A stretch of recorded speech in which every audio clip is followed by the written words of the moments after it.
How did Gavin Newsom's 23-year political career completely disintegrate in exactly 11 seconds of agonizing silence against Donald Trump? Gavin Newsom stepped onto a California debate stage, fully believing he had trapped Donald Trump. But in exactly 11 seconds of agonizing silence, an audience of 40 million people watched a 23-year political career completely disintegrate. At precisely 9:47 p.m., Pacific Time, broadcast live, the famous smile of Governor Gavin Newsom simply stopped working. It was a smile that had served him flawlessly for 23 years, carrying him through 2 inaugurations, shielding him through a grueling recall election, and allowing him to glide past scandals that would have annihilated the careers of lesser politicians. For over 2 decades, it was a display of perfect teeth, immaculate hair, and a countenance that never broke character while the cameras were rolling. And then, a man from Queens, New York, asked him a single devastating question. For 11 endless seconds, the governor of California stood frozen at a podium in his own capital city, entirely unable to utter a word. This is the comprehensive account of those 11 seconds and the brutal dissection that paved the way to that moment. The debate had been Newsom's own grand design. He had publicly challenged Donald Trump back in April, radiating the bravado of a man who had already dismantled Ron DeSantis in a nationally televised showdown. Newsom firmly believed he could replicate that victory against a much larger target. Trump accepted the challenge on the very same day, posting on social media, "I love California. Beautiful state. Terrible governor. Let's do it." The venue was the Sacramento Convention Center in June. 2,000 people packed the seats, while 40 million tuned into the live stream, marking it as the most consequential political debate since the presidential election cycle. The seating arrangement was a vivid display of partisan power. In the front row on the left side of the aisle sat Nancy Pelosi, Hakeem Jeffries, and Chuck Schumer. Behind them, 2 solid rows of California Democrats, congressmen, state senators, and party officials formed a visual fortress of the Democratic establishment. On the right side of the aisle, the front row featured Vice President J.D. Vance, a leather notebook resting open on his lap. Beside him sat Florida Governor Ron DeSantis, his arms tightly crossed and his jaw set. Next to DeSantis was Vivek Ramaswamy, sitting impeccably upright, observing the stage with the intense focus of a spectator at a heavyweight title fight. Newsom made his entrance first. He wore a sharply tailored navy suit paired with a red tie. A calculated sartorial power play executed on what was traditionally Republican visual turf. His hair was flawless, and his smile was weaponized and perfect. He cast a brief glance toward Pelosi, who offered him a single curt nod of approval. Trump emerged second. He also wore a navy suit and a red tie, waving to the crowd as the room fractured, half erupting in cheers, the other half descending into boos. Trump appeared unfazed by the division. Newsom won the coin toss, granting him the first opening remarks. He rose casually, buttoned his suit jacket, and approached the podium with the measured stride of a man who had practiced the movement in front of a mirror 1,000 times. He did not raise his voice, nor did he resort to pounding his fists on the lectern. Instead, he spoke with the polished cadence of a senior partner at a prestigious law firm, delivering a closing argument to a jury. "Thank you for being here, Mr. President," Newsom began, his tone smooth and confident. "It takes real courage to come to California, the state that rejected you by 5 million votes twice." A gentle ripple of laughter cascaded from the left side of the auditorium. Jeffries offered a soft, polite clap, while Schumer allowed a satisfied smile to cross his face. "I know this is incredibly uncomfortable for you," Newsom continued. "You generally prefer rallies where everyone in the room already agrees with every word you say. Tonight, You are going to have to earn it." He paused masterfully, letting the weight of the opening jab settle over the room. "Let me start by addressing the massive elephant in the room. I am standing next to a man who has been convicted of 34 felonies, a man who desperately attempted to overturn a legitimate Democratic election, a man whose very own vice president testified against him before a grand jury. And I desperately want the people of California to take a long, hard look at him tonight, because this is exactly what the absolute decline of a political movement looks like." In the front row, Pelosi's thin lips curved into a tight, satisfied line of approval. DeSantis shifted his weight slightly in his seat, seamlessly like a luxury car shifting gears. Newsom pivoted straight into policy. "Under your administration, the national debt exploded by $8 trillion. You boldly promised to eliminate it, and instead, you doubled it. Your signature tax cut delivered 83% of its massive benefits directly to the top 1%. Your chaotic tariffs cost the average American family $2,000 a year in skyrocketing prices. You proudly called yourself the greatest jobs president in American history, and then you oversaw the most catastrophic job loss since the days of Herbert Hoover." Newsom was deep in his element. Now the statistics flowed effortlessly, and his rhythm was immaculate. "And let me tell you a little bit about California, Mr.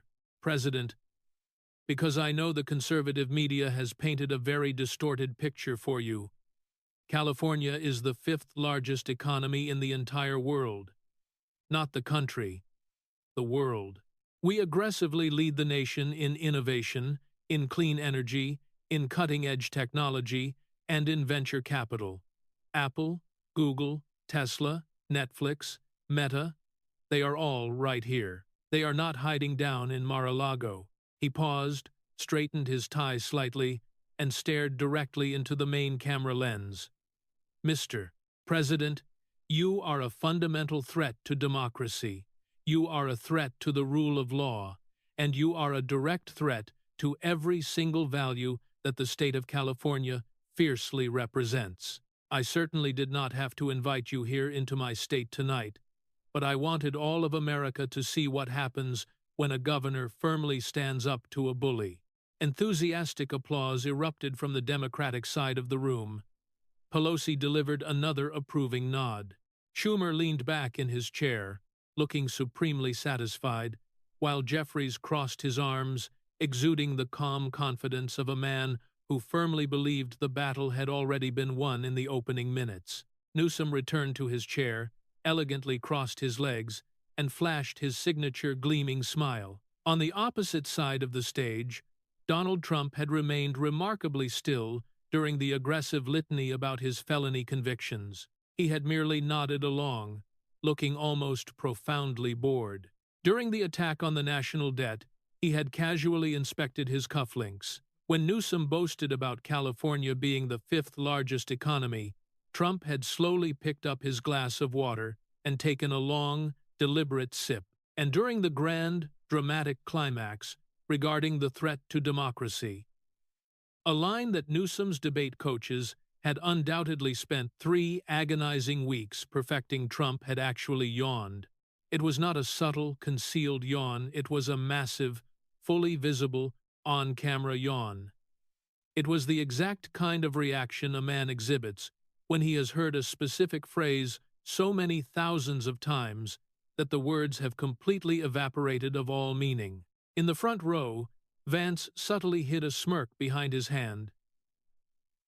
DeSantis covered his mouth to mask a grin, and Vivek Ramaswamy had to stare directly up at the convention center ceiling just to keep himself from laughing out loud. The moderator turned the floor over. "Mr. President, your response." Trump stood up at his own pace, strolled over to his podium, took a moment to adjust the positioning of his microphone, and then turned his gaze entirely upon Newsom. He stared at the governor for a long, heavy moment. 5 full seconds ticked by in total silence. "Are you done, pretty boy?" Trump finally asked. Half the room burst into sudden laughter, The other half gasped in genuine shock. On the left side of the aisle, Hakeem Jeffrey's confident smile instantly froze. On the right side, Ron DeSantis uncrossed his arms for the very first time all evening. And on Gavin Newsom's perfectly manicured face, the legendary smile flickered. It was just once, and only for a fraction of a second, much like a dying light bulb struggling for a connection. But it happened. In the front row, Nancy Pelosi's hand visibly tightened its grip on the strap of her purse. It was a nearly imperceptible gesture, but the tension was undeniably there. Trump did not launch into a defense regarding the felony convictions, and he completely ignored the accusations about the national debt, the tax cuts, the tariffs, and the historical job losses. He allowed every single one of Newsom's meticulously crafted insults to simply hang dead in the air, discarded like old coats on an empty rack. Instead, Trump offered a warm, beaming smile to the crowd. Folks, Governor Newsom here just proudly told you that California is the 5th largest economy in the world. And you know what? He is right. He is absolutely 100% right. It is the 5th largest economy in the world. It is beautiful. Congratulations, Governor. I give you a giant gold star. Trump paused, his tone shifting into something sharper. But tell me this, Governor, if California is so historically great, if it is such a glittering, flawless paradise, then why on earth are your people fleeing like it's on fire? Newsom immediately leaned forward into his microphone. Mr. President, population fluctuations are a completely normal demographic phenomenon. If you would actually bother to look at the objective data, rather than just reading a conservative news ticker, it's normal. Trump immediately raised one finger, silencing the interruption. Normal, Governor? 1.7 million human beings have permanently left the state of California since you took office. 1.7 million. For context, that is the entire population of the city of Phoenix, Arizona. Imagine an entire massive American city packing up their bags and moving out of your state. And you have the nerve to sit there and call it normal. Trump reached into his jacket and pulled out his phone. I have the exact data right here, Governor. It's not from a cable news network. This is from the United States Census Bureau. Los Angeles County alone has lost 322,000 residents. Your biggest, most famous county. The county that has Hollywood, the gorgeous beaches, the perfect weather. Over 300,000 people looked at all of those incredible things and firmly said, "No, thank you. I would much rather live in Texas." Newsom attempted to regain control. He was a seasoned, highly effective debater, and he had a counter-argument fully prepared. Those specific numbers completely failed to account for the massive influx of international immigration, Mr. President.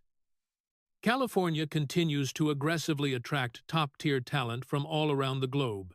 Our overall population is stabilizing nicely, and our economy— Oh, so you are replacing them? Trump interjected loudly, dropping his phone onto the podium. You are actively replacing the hard-working American families who built the state of California over 3 generations with, Governor, listen to your own words. You just looked the people in this room in the eye and essentially told them that your grand plan is to replace them. Do the people sitting in this audience tonight really want to hear that their elected governor's brilliant solution to a mass exodus is just to replace them with somebody else? A low, anxious murmur rippled through the convention hall. On the Democratic side of the aisle, Chuck Schumer leaned over to an aide and whispered rapidly into his ear. The aide whispered back, and Schumer's expression immediately darkened. And it is not just the citizens who are fleeing, Governor, Trump continued relentlessly. It is the major businesses. Tesla left California. Oracle left. Hewlett-Packard left. Charles Schwab left. Palantir left. They packed up and they went to Texas. They went to Florida. They went to Tennessee. Trump momentarily broke his gaze with Newsom to look down at DeSantis in the front row. Ron, how many massive California companies did you successfully poach? DeSantis proudly held up one hand, spreading all 5 fingers wide. 5. Maybe more, he mouthed. The entire right side of the auditorium erupted into laughter. Newsom fired back immediately, refusing to concede the economic argument. Apple is still headquartered here. Google is still here. Meta is still here. The entire backbone of the global innovation economy remains proudly headquartered in the state of California, and no amount of cherry-picking your data changes that. Governor, Trump countered, holding up his phone once again. Those corporate logos haven't left yet, but their actual employees have. Their workforce is currently working remotely from Austin, and from Miami, and from Nashville, and from Boise. Those massive tech companies only kept their shiny headquarters in California for the massive tax write-offs, while simultaneously moving their actual people to states where their people can actually afford to pay rent. You didn't keep the companies, Governor. You just kept the signage. In the front row, Vivek Ramaswamy shook his head in pure disbelief, distinctly mouthing the word, "Wow." Newsom resorted to his smile. It was that heavily rehearsed, impeccably polished, camera-ready smile. It was the exact same blinding grin that had successfully gotten him elected 3 separate times and landed him on the glossy covers of national magazines. Trump immediately stopped his attack. He stared intently at Newsom and then slowly turned his head to look directly into the television camera. Take a good look at that smile, folks. I want you to really look at it. I just informed him that 1.7 million citizens fled his state in desperation. I just informed him that the biggest, most successful companies in American history are sprinting away from his leadership, and his only response is to sit there and smile. Trump let a heavy, suffocating silence sit over the room for 3 full seconds. Do you want to know why he smiles like that? It's because he literally does not have an answer. That empty smile is his only answer. Every single time Governor Newsom is backed into a corner and has absolutely nothing of substance to say, he just flashes his teeth at you. Remember that. Watch for it for the rest of tonight. Every time you see that smile appear, you are looking at a man who is completely out of ideas. In the front row, Nancy Pelosi's hardened expression did not shift an inch, but Jeffries threw a nervous sidelong glance in her direction. She refused to meet his eyes. It was the first visible crack in the Democratic armor.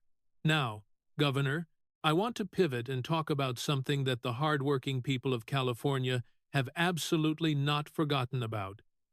No matter how many times you try to smile your way out of it, Trump said, placing his hands flat on the edges of the podium. His voice grew firmer. The 6th of November 2020. On camera, Newsom's jaw visibly tightened by half a centimeter. In the stark lighting, it looked like a sudden dark shadow crossing his face. The 6th of November 2020, Trump repeated, setting the scene with grim precision.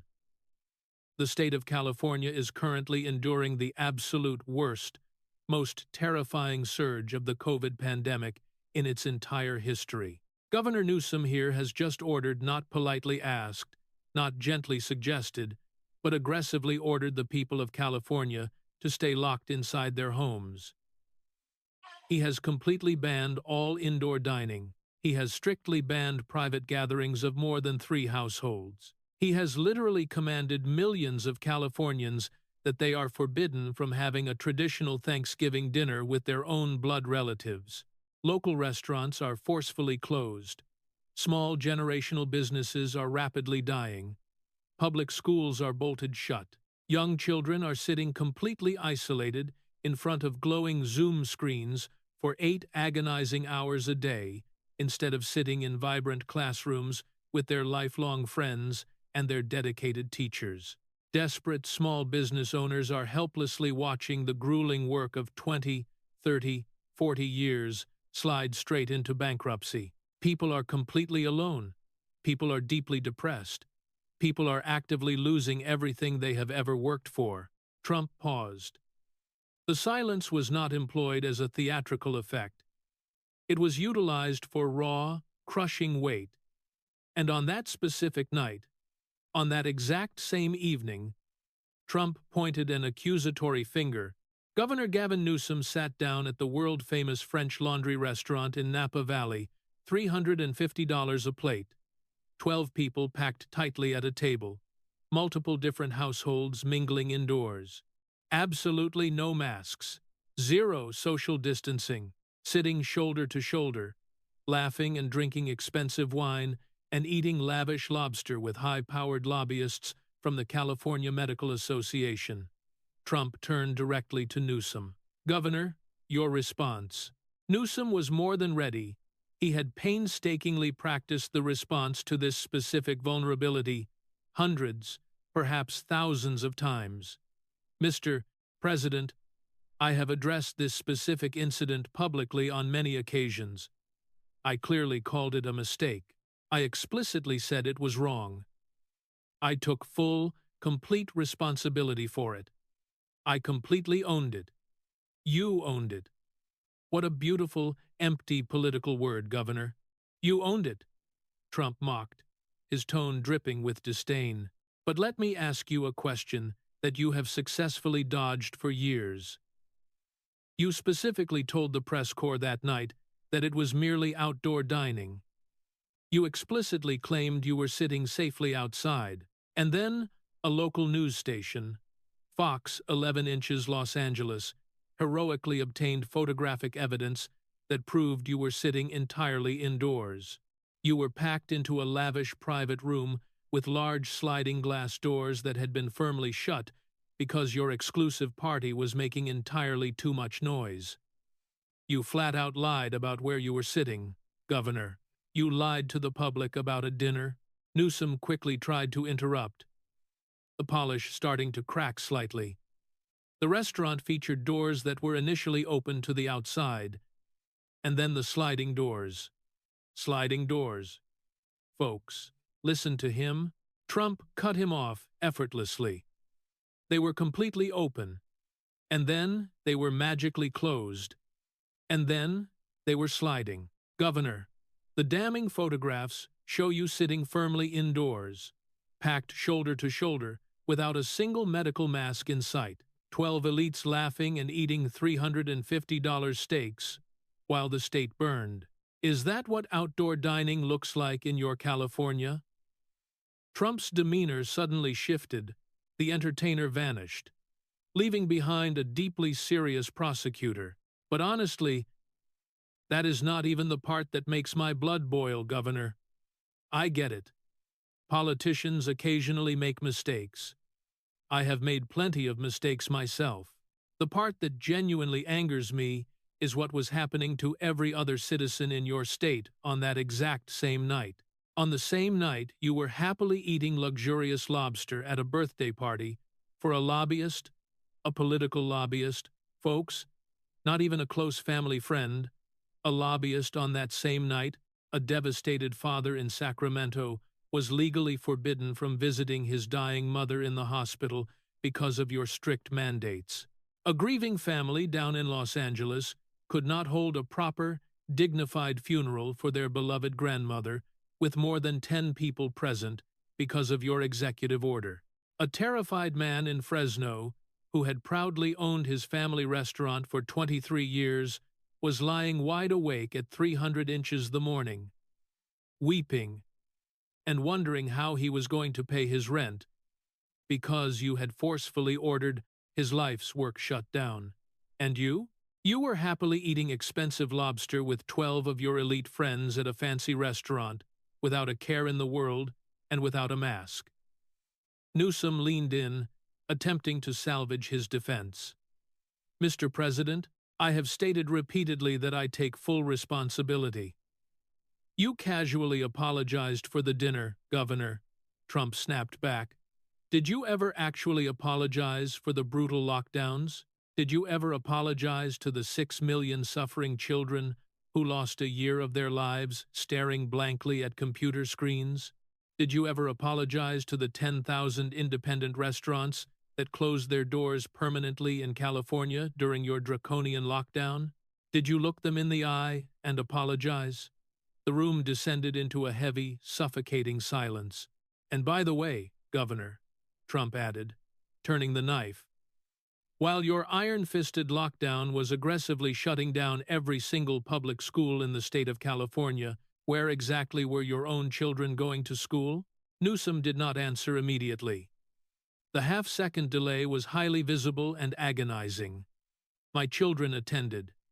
They were enrolled in a private school, Governor, in Sacramento. In person. In person! Trump pounced. While every other child in California was forcefully locked inside a house in front of a digital screen, you blatantly went on CNN, Governor, not Fox News, and you looked into the camera and claimed that you were a struggling Zoom parent. That was a complete and utter falsehood.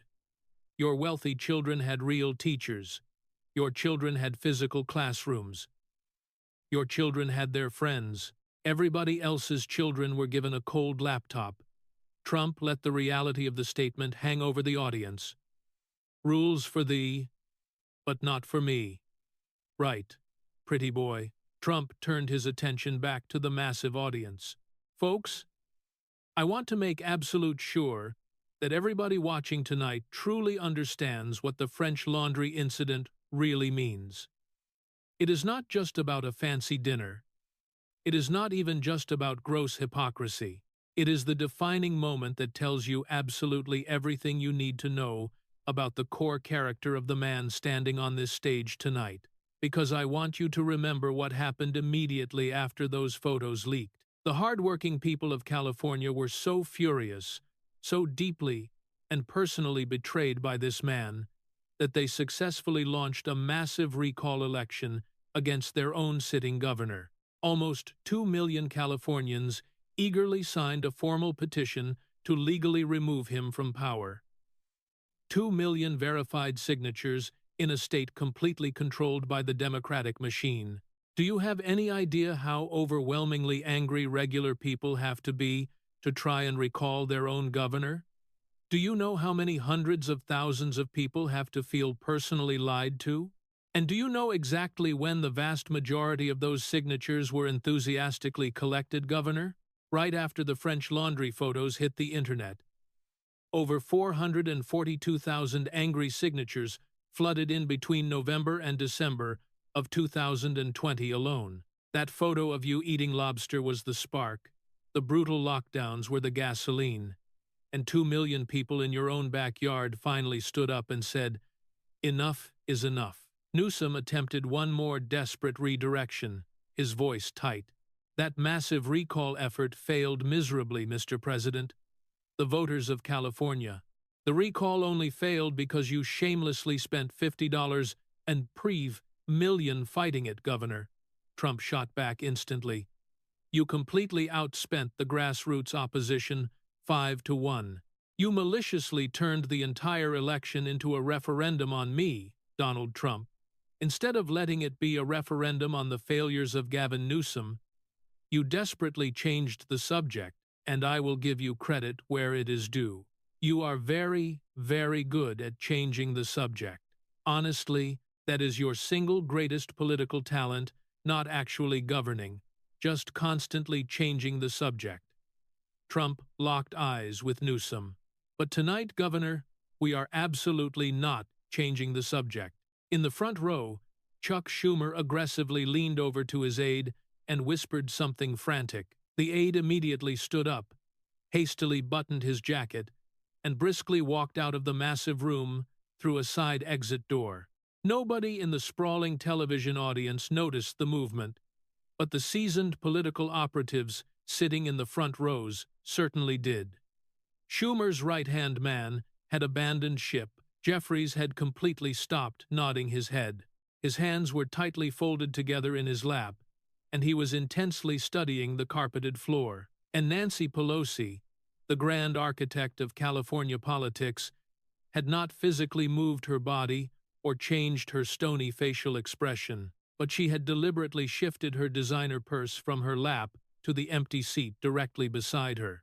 The gesture was incredibly subtle, almost entirely invisible to the untrained eye. But to those who knew her, it was the unmistakable preparatory gesture of a powerful woman who was getting ready to stand up and walk away. Newsom flashed his smile again. It was the exact same mechanical smile, but the entire audience had just been explicitly instructed by Trump to watch for it. Trump immediately saw it. "There is that famous smile again, Governor," Trump noted, his voice laced with pity. "You smiled brightly when I talked about millions of people fleeing your state in desperation. You smiled widely when I talked about the devastating hypocrisy of the French laundry. Do you just smile at absolutely everything? Is that really how you emotionally get through the day? Somebody tragically loses their life's business and you just smile. Somebody loses their beloved mother to your policies and you smile. A million taxpayers leave and you smile." Trump paused, and when he spoke again, his voice dropped an octave, carrying a dark, heavy weight. "What exactly does it take to make you stop smiling, Governor? Because I honestly have not found it yet. But I promise you, before tonight is over, I will." That final line landed entirely differently from everything else said that evening. It was not a rehearsed joke, nor was it a snappy debate. Zinger, it was a blood-curdling promise, and every single person in that room, both Democrats and Republicans alike, heard it exactly as a promise.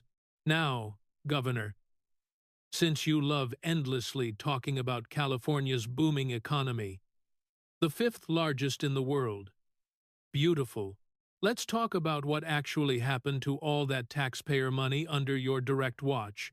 Trump pulled his phone out once more. "Let's talk about California's Employment Development Department, the EDD. During the height of COVID, the EDD was supposed to efficiently send emergency unemployment checks to the desperate people who lost their jobs because of your forced lockdowns. People who genuinely needed help to survive, people who had been legally ordered to stop working by their own governor.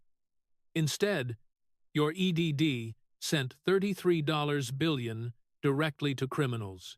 Trump let the staggering number sit in the absolute silence of the room for 5 full seconds. $33 billion handed over to massive fraud rings, to dangerous organized crime syndicates, and to a sophisticated Chinese state-sponsored hacking group called, and I promise you, I am not making this ridiculous name up. Governor, this is the actual documented name, Wicked Panda. Wicked Panda, a massive cybercrime operation run directly by the Chinese government, successfully stole billions of dollars from California's vulnerable unemployment system, while your own struggling citizens were literally standing in the rain in lines at local food banks. Newsom leaned aggressively into the microphone. He was fighting hard now, and this was the exact moment where decades of elite debate training kicked in. The hardest: redirect the attack, reframe the narrative, explicitly transfer the blame. Mr. President, literally every single state in America dealt with complex unemployment fraud during the unprecedented chaos of the pandemic. This was a massive nationwide problem caused directly by the unprecedented, reckless speed at which federal funds were distributed under your chaotic administration. Every state had fraud. Governor, that is factually true. Trump countered calmly. Texas lost $2 billion. Florida lost $1.5 billion. California lost $33 billion. Your state alone lost vastly more money than the next 10 states combined. Trump held up his phone like a damning piece of evidence. "I really want you to hear those specific numbers again, Governor, because I honestly don't think you grasp what they actually mean. Texas, $2 billion. Florida, $1.5 billion. California, $33 billion. That is not a minor statistical rounding error. That is not a nationwide trend. That is your state system being a catastrophic 10 times worse than literally everybody else in the country. You do not get to cowardly blame the federal government for that disaster. The federal government didn't mismanage your EDD. You did. In the front row, Ron DeSantis leaned forward slightly in his chair. He had successfully governed the massive state of Florida through the exact same pandemic, and his state had lost $1.5 billion, not 33. The silent visual comparison was doing devastating work in the minds of the audience. Newsom attempted another defense, but his voice was noticeably faster now, losing a degree of its polished smoothness. His rehearsed talking points were beginning to frantically overlap.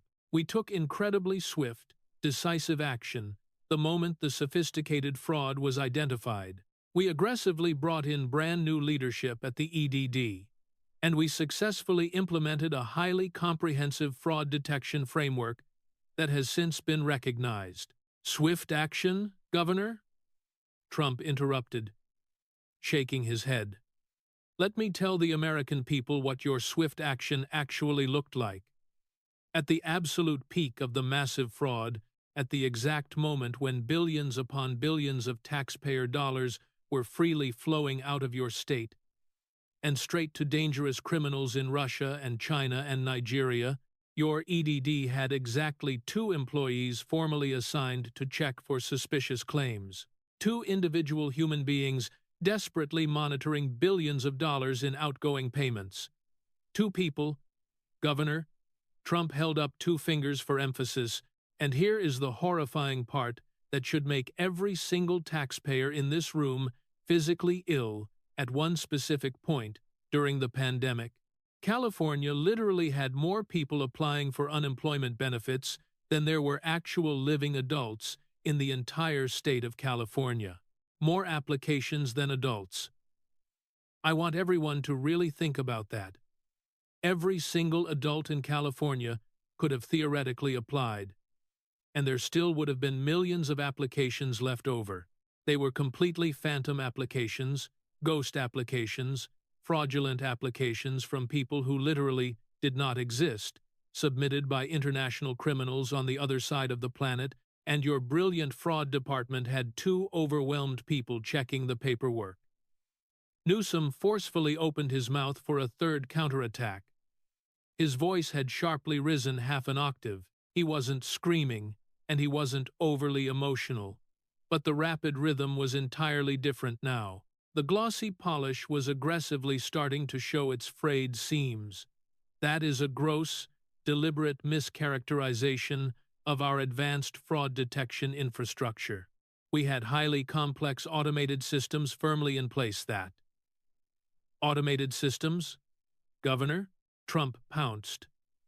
Your brilliant automated systems actively approved massive payments to convicted inmates sitting inside your state prisons. Your automated systems happily sent massive checks to residential addresses that did not even physically exist.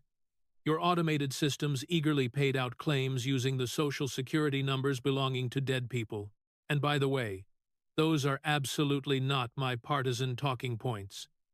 Newsom tried one final desperate maneuver, visually reaching for a lifeline now. The sheer scale of the global pandemic demanded the rapid, immediate deployment of emergency resources, and realistically, some degree of fraud was unfortunately inevitable. Some fraud? $33 billion is not some fraud, Governor, Trump said, his voice cold and hard. $33 billion is a historic heist. It is objectively the largest single theft of public taxpayer money in the entire history of the United States of America. And it happened entirely on your watch, right in your state, straight through your department, managed under your hand-picked appointees. And by the way, Governor, speaking of your appointees, your former esteemed Chief of Staff, Dana Williamson, the powerful woman who worked right in your inner office, who sat comfortably in the chair right outside your door, she is currently under an active FBI criminal investigation for allegedly falsifying official documents and using federal pandemic relief funds to illegally enrich her own personal business. Your own chief of staff, governor. The person sitting closest to you in state government, under active FBI investigation right now, exactly as we sit here tonight. Newsom's mouth remained open, but absolutely nothing came out. His hand was resting heavily on the podium, the hand itself was still, but the strained tendons beneath the skin were highly visible to the cameras. And since we are already on the important subject of wasting money, Governor, let us talk about the crisis of homelessness. Trump pivoted seamlessly. Your grand signature issue. You aggressively promised to end homelessness way back when you were the mayor of San Francisco. That was 20 long years ago. Since you were sworn in as governor, California has burned through $37 billion on homelessness programs, $37 billion. And yet, homelessness in your state has skyrocketed by 31%. Nationally, the crisis went down by 10%. But in California, strictly under Gavin Newsom's leadership, it exploded upward. $37 billion. Governor, and your own state auditor publicly stated that you completely failed to track where the money actually went. $37 billion. And you cannot truthfully tell the struggling people of California where a single dime of it is. Trump took a breath, holding the stage hostage. And just one more quick thing about money, Governor, before I am finally done with the math. Panera Bread. You proudly signed a strict minimum wage law that suspiciously contained a highly specific special exemption that miraculously happened to benefit Panera Bread franchises. And the largest Panera Bread franchise owner in the entire state of California just happens to be a wealthy man named Greg Flynn. Your close personal friend, your major financial donor. Trump paused deliberately, counting on his fingers slowly so the audio audience could follow the devastating math. $33 billion stolen, $37 billion completely wasted, and your wealthy donor gets a special sweetheart deal on minimum wage laws. That is $70 billion. Governor, $70 billion. Completely gone under your watch, in your state. And you have the absolute audacity to stand here smiling and telling me that California is the 5th largest economy in the world. Trump shook his head in disgust. Governor, with $70 billion extra dollars, California should be the first.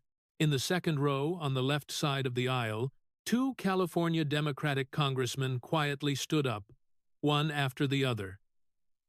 They did not make eye contact, nor did they look toward Newsom on the stage. They briskly walked toward 2 completely different exits, vanishing through different doors and leaving behind glaringly empty seats. The main television cameras did not immediately catch their departure, but the anxious people sitting directly near them certainly noticed. Schumer was now precariously perched on the absolute edge of his seat, his back no longer resting against the chair, physically positioned to stand up at a moment's notice. Jeffries was staring intensely at Pelosi. Pelosi was still seated, but her purse was now firmly grasped in her hand. On the right side of the aisle, absolutely nothing had changed. Every single Republican seat remained completely full. Vance had scribbled something in his leather notebook and casually shown it to DeSantis, who read the note, his eyebrows shooting up in surprise, and nodded once in agreement. Vivek Ramaswamy was no longer even attempting to hide his raw reaction, openly shaking his head with his mouth slightly agape in shock. Trump carefully set his phone down on the podium.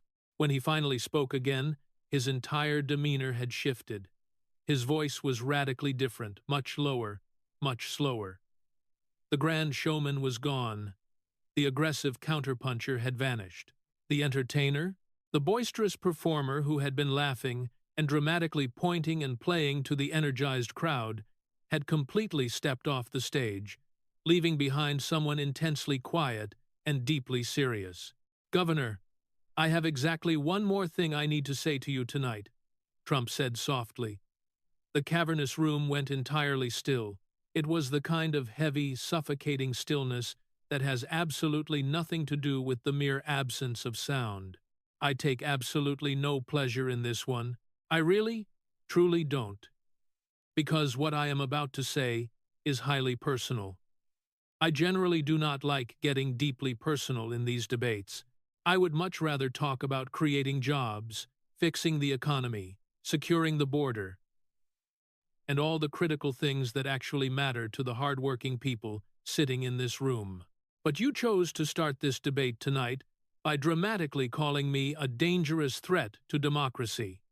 You sneeringly called me a convicted felon. You aggressively attacked my personal character. So, I think it is only fair and just that the good people of California finally hear the truth about yours. Trump locked his eyes onto Newsom, governor, back in 2005. You were the rising star mayor of San Francisco. You were 40 years old. You had a dedicated man working tirelessly for you. His name was Alex Turk. Gavin Newsom's face instantly changed. It was not a massive, dramatic theatrical shift. It was not a loud gasp, a physical flinch, or a highly visible recoil. It was something much smaller and infinitely much worse. The tight muscles around his eyes instantly went flat and dead. The practiced performance, the constant low-level theatrical performance that had been flawlessly running in the background since the moment he walked onto the stage, stopped for the absolute first time in his entire gilded political career. On live national television, Gavin Newsom's face was simply a human face. It was not a glossy campaign poster. It was not an airbrushed magazine cover. It was just a face, and it was the utterly terrified face of a man who had just heard the name of someone he had been desperately trying to erase from his memory for 19 long years. Alex Turk was your loyal deputy chief of staff, Trump continued, his voice devoid of malice but full of devastating fact. He expertly ran your political election campaigns. He brilliantly designed your most successful public initiative, Project Homeless Connect. He had been fiercely loyal to you for 10 solid years. 10 years, Governor. He happily went to baseball games with you. He shared intimate dinners with you and your wife. He was your closest, most trusted political advisor. He was your best friend. In the front row, Nancy Pelosi abruptly stood up.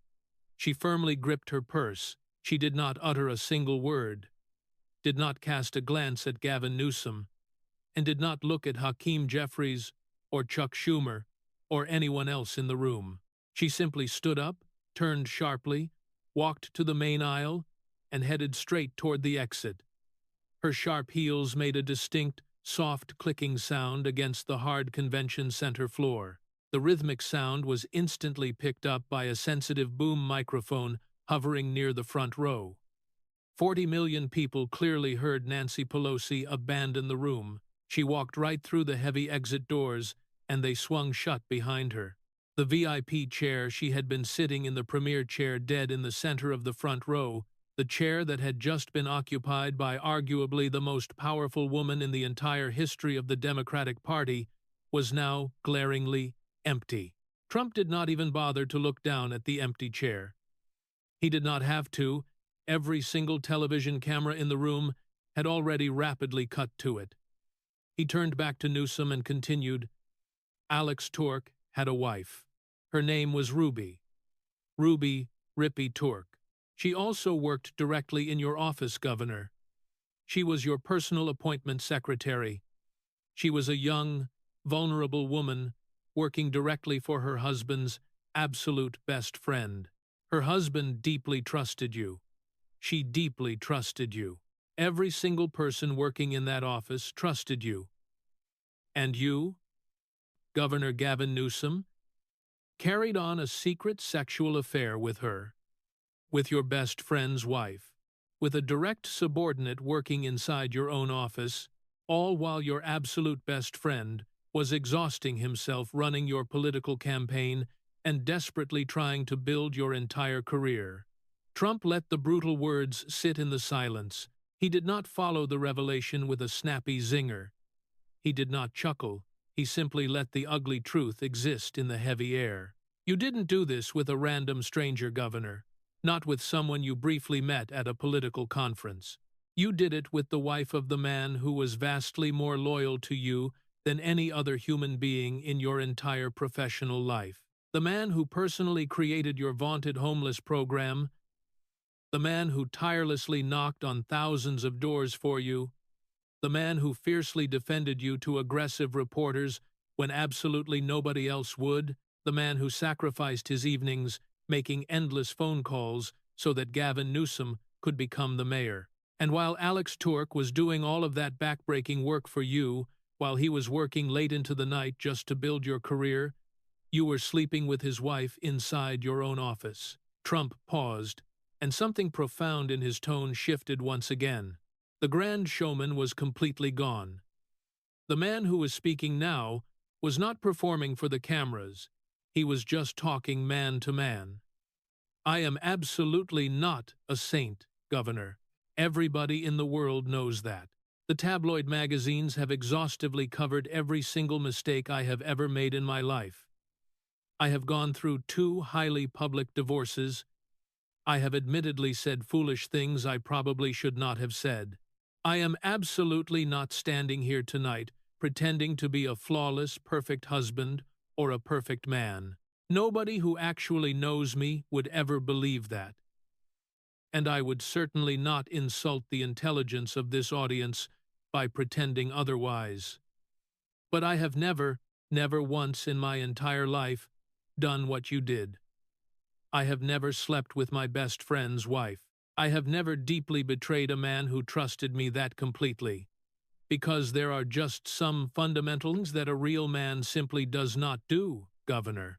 There are some hard moral lines that a man never crosses, no matter how politically powerful he is, no matter how much alcohol he has had to drink, and no matter how good his hair looks.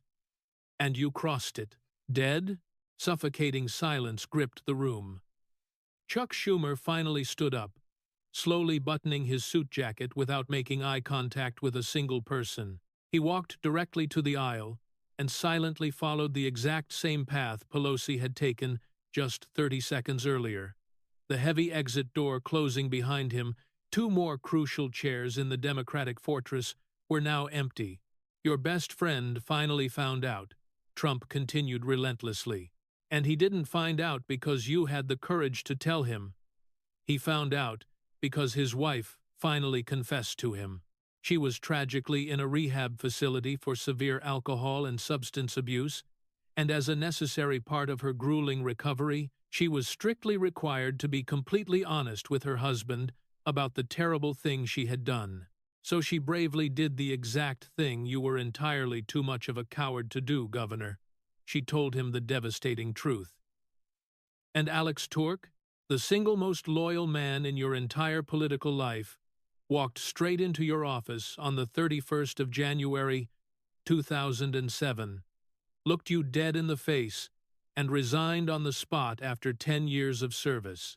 The very next morning, you hastily held a pathetic press conference. It lasted exactly 2 minutes. You stood there and you said, and I am quoting your exact words, "Everything you have heard and read is true, and I am deeply sorry." 2 more California Democratic officials stood up from the second row and departed quietly through entirely different doors. And then you cowardly blamed the alcohol, Governor Trump stated, his voice laced with disgust. You tearfully told the press corps that you had a severe drinking problem. You solemnly told the people of California that you would immediately seek professional help. The media sympathetically reported that you heroically entered a treatment program.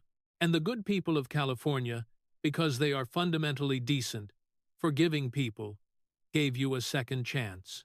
They genuinely believed your story. And then exactly 11 years later, in 2018, you sat down and told the Sacramento Bee, and I have the exact quote right here on my phone. "Governor, you can check it yourself, if you want," you arrogantly said. Quote, There is no rehab. I just stopped. There was no treatment. No nothing related to any of that stuff." End quote. Trump looked directly, piercingly at Newsom. "You solemnly promised the trusting people of this state that you would get professional help for a severe drinking problem. You aggressively used that promise as a convenient, sympathetic excuse for sleeping with your best friend's wife. You let the entire state of California foolishly believe you were actively in treatment, and then you casually admitted more than a decade later, when you arrogantly thought absolutely nobody was paying attention anymore, that there was never any treatment. There was no rehab.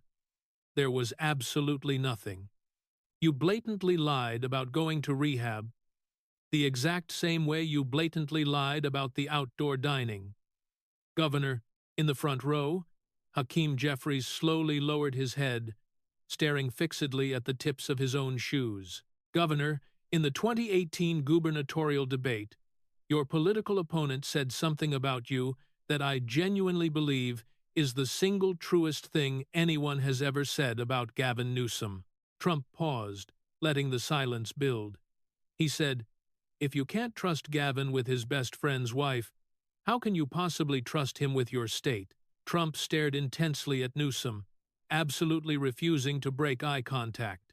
"I truly think that is the exact question the American people desperately need answered tonight, Governor. Not your manipulated GDP numbers, not your polished talking points about the fifth largest economy, and certainly not your blinding smile. It comes down to that single question: can they trust you? Can anyone on earth actually trust you? Your absolute best friend couldn't. The trusting people who believed your fake rehab story couldn't. The desperate families who blindly followed your draconian lockdown rules while you happily ate expensive lobster couldn't. Can anyone, Governor? Can anyone trust you?" Newsom gripped the podium, his knuckles bone white. He desperately tried to summon his rehearsed cadence, the smooth rhythm that had carried him through countless debates. I have addressed this." But his famous smile was completely gone. For the first time on live television, Gavin Newsom's perfectly manufactured persona cracked wide open. Behind the impenetrable polish, there was no anger, no grief, just an echoing blank space. He strained to force a smile, but it was merely a terrifying mechanical twitch, devoid of any genuine human emotion. "There it is, folks," Trump said quietly into his microphone, as 40 million people watched. The smile just stopped working. Newsom clung to the podium.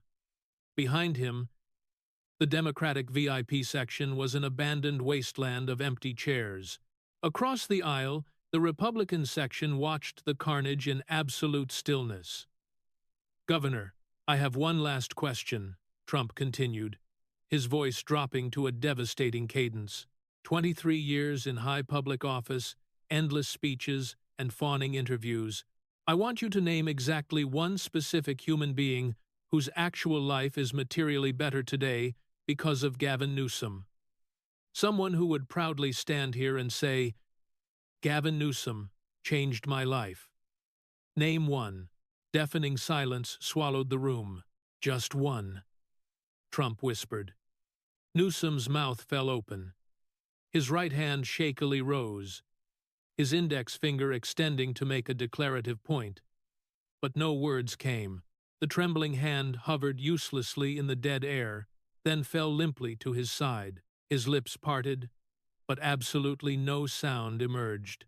In the suffocating silence, 2,000 attendees sat terrifyingly still, while 43 million viewers watched a powerful man desperately try to remember a single person he had helped and completely fail. 3 seconds. 5, 7, 9, 11. On the exact 11th second, Newsom's sweaty palm violently slipped against the podium.